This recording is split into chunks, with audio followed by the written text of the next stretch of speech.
Hey YouTube, Untamed here. So another rainy / overcast type of day out here in Washington. But I figured I'd hop out here since the rain kind of let up for a second to do a video of the Tundra. Now, if you guys recall, about 4 or 5 days ago, I ended up posting a video as I unboxed these GoRhino running boards. So I wanted to do a little bit of a closer look for you guys, but more importantly, I wanted to do this video just so I can offer up the small discount that GoRhino is offering up to you guys for watching my videos here. So they reached out to me and said, hey, we appreciate you doing a video. If you like, you can offer up this discount. So let me open with, there is no kickback to me or anything like that, and I am not affiliated with the company, but if it means hooking you guys up a little bit, I'm all about it. So I think it's only like a 10% off discount, but still, when we're talking, $650, right around there, we're getting $60 off. So I figured some of you might take advantage of that. So I'll put the little discount code. It's just Untamed. You just put the discount code in as you're checking out, and they'll hook you up a little bit.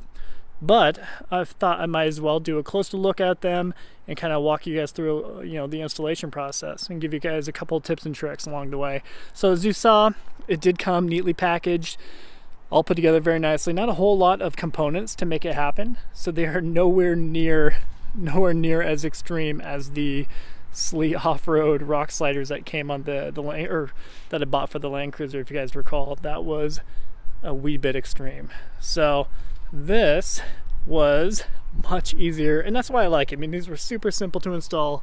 Not to mention, I like that they're very wide, and this might not be the best reason to like it, but I'll confess to you guys, so I like the fact that they're wide because it prevents rock chips. So there's part one. So like as I'm kicking up stuff from the tires, I'm driving down whatever dirt roads, what gravel road, I don't have to worry so much about the rocks flying up and damaging the side of my truck here. So I like that peace of mind.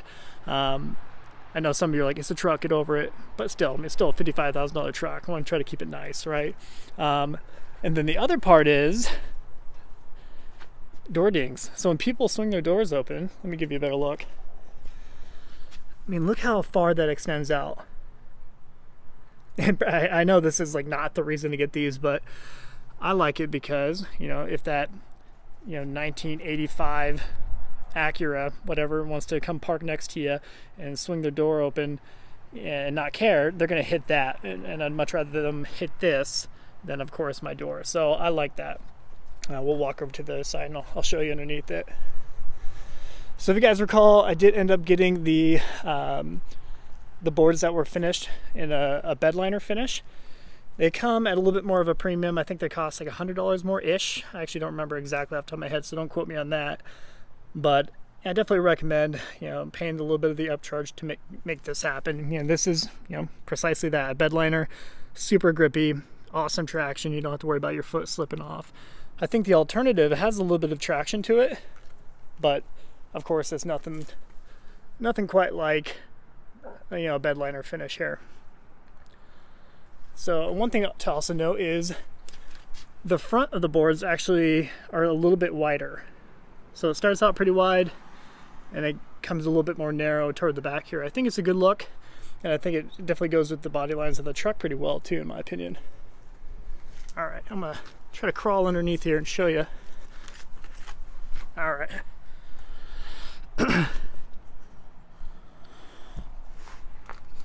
So one, for those of you who end up getting it, one little tip that I would offer up to you is, as you mount all of these up, so this is your first step, is to mount up all of these brackets here. And you got four per side.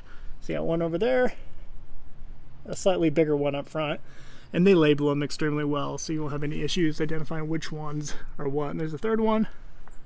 Then of course, boop, there's a fourth one back there. So as you're mounting them up, one tip is to not, and I think they even say this in the directions, but admittedly I didn't look at the directions this time around just because I'd done this before with my Army Green Tundra.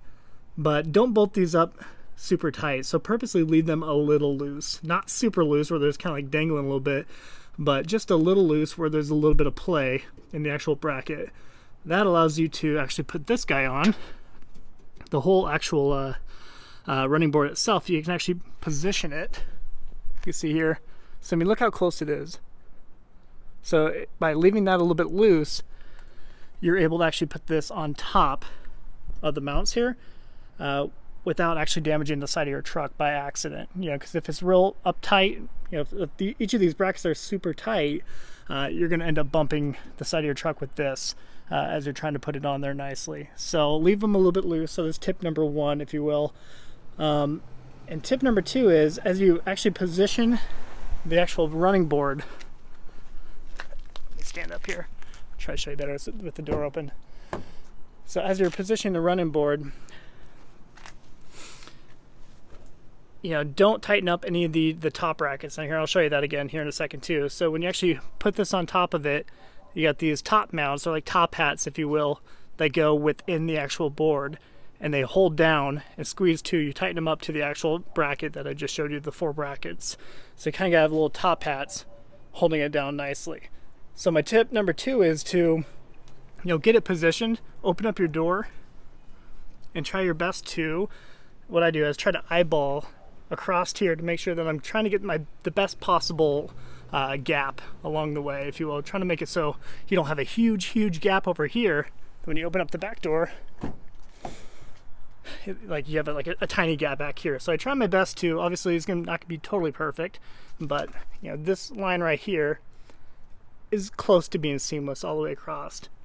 So again, just kind of doing things halfway, then lining it up, and then tightening it up. So I know it's not, you know, kind of a gee whiz thing here, but I figured I'd make note of that. I'll give you a closer look at the top brackets while we're at it. All right. So each of these right here, there's 4 of them on each of the sides, of course. And you have a washer and a lock washer, or yeah, lock washer, then of course your bolt. The top hat, there's no receiving nut, which is cool. It makes this super easy. You're pretty much just drilling it or bolting it up into this top hat. So it has receiving threads within here, if that makes sense. So it's super easy. You're not trying to you don't have to finagle, you know, a receiving nut on the other side of this as you're trying to, you know, bolt it in. So it's super nice. But yeah, so pretty self-explanatory. I just want to give you guys a closer look at it. And at this point, really, after installing those,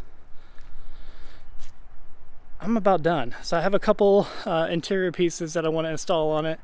You know, maybe a couple more AGOT design products for it, but that's going to be about it. And this is what I'm happy with. This is perfect. You know, the tires aren't rubbing. The 285s were absolutely the cure. I mean, the 295s were just barely too big where it would rub on full tight turns going over any kind of uneven terrain. But this, it's been perfect. So, but anyway, guys, like I said, I'll put that discount code, I'll pin it to the top of the comments. I'll put it in the description. If anybody's interested, yeah, I absolutely recommend them. So appreciate you watching. Till next time.